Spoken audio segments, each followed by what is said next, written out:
Good morning সবাইকে। প্রিয়াজ লাইফস্টাইলে তোমাদের সবাইকে আবারও ওয়েলকাম জানাচ্ছি। তো আজকের ব্লগটা আমি আমার মেয়ের স্কুল যাওয়া থেকেই স্টার্ট করলাম। ও এখন চলে গেল ওর পাপার সাথে স্কুলে। তারপরে আমি আমার সমস্ত কাজ কমপ্লিট করে পুজো টুজো দিয়ে এখন আমিও রেডি হয়ে আমার মেয়েকে আবার স্কুল থেকে আনতে যাব। তো তোমরা পাশে থাকো।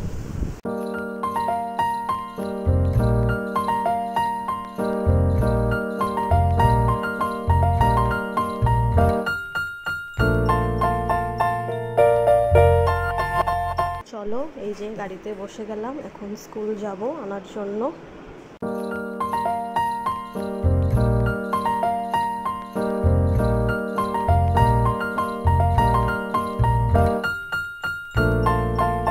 ঘরে এসে ওর স্টাডিগুলো কমপ্লিট করে নিল। এটা আবার ইভিনিংয়ের ক্লিপ একটু নিয়েছিলাম আমি ওর। তো তারপরে একটু খেলাধুলাও করবে এখনও। সাথে থাকো অ্যান্ড থ্যাংক ইউ আমার চ্যানেলটা ভিজিট করার জন্য। এভাবেই পাশে থেকো তোমরা।